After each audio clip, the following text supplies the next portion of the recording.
சென்னை தேனாம்பேட்டையில் கனமழை பெய்து வரக்கூடிய அண்மை செய்தியை பார்க்கிறோம். காலை 5 மணி முதலே கனமழையானது தேனாம்பேட்டையில் வெளுத்து வாங்கக்கூடிய ஒரு சூழல் ஏற்பட்டிருக்கிறது. இந்த தொடரும் மழையால் மக்களின் இயல்பு வாழ்க்கை பாதிக்கப்பட்டிருக்கக்கூடிய சூழலில் களத்திலிருந்து செய்தியாளர் சிவபிரகாஷ் இணைப்பில் இருக்கிறார். சிவபிரகாஷ், வணக்கம். முழு விவரங்களை பதிவு செய்யலாம்.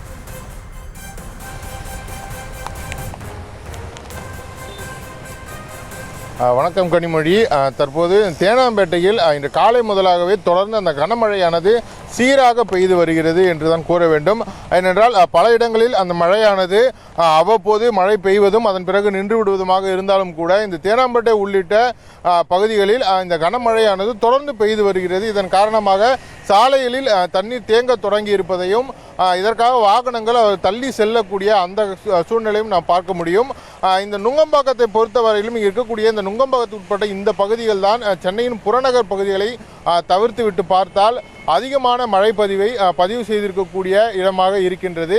இதன் காரணமாக நுங்கம்பாக்கத்தின் பல இடங்களிலும் இந்த போல தண்ணீர் ஆங்காங்கே தேங்கி நிற்க தற்போது தொடங்கி இருக்கின்றது. இதன் காரணமாக வாகனங்களில் செல்வோர் சிரமத்திற்கு ஆளாகி இருக்கின்றனர். ஏற்கனவே இதுபோல இன்று மழை பெய்யும் என்றும் இந்த கனமழை வரையிலும் அதிக கனமழை வரையிலும் பெய்யக்கூடும் என்று கூறப்பட்டிருந்தாலும் தற்போது இங்கு இருக்கக்கூடிய பொதுமக்கள் அவரவர் வேலையை பார்ப்பதற்காக கிளம்பி செல்ல தற்போது காலையில் தொடங்கி இருக்கின்றனர். இன்று இரவு முழுவதும் இதுபோல தொடர்ந்து மழை பெய்து வந்தது. அந்த நுங்கம்பாக்கத்தில் மட்டும் கிட்டத்தட்ட 4 சென்டிமீட்டர் மழையானது பதிவாகி இருக்கக்கூடிய ஒரு சூழலும் இந்த இடத்தில் நிலவுகிறது.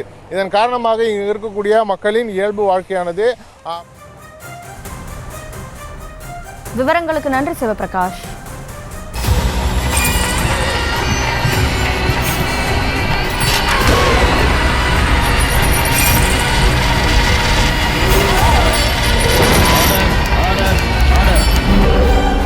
குற்றங்களின் மறுபரிமாணம் நிகழ்தகவு நமது நியூஸ் தமிழ் தொலைக்காட்சியில் விரைவில்.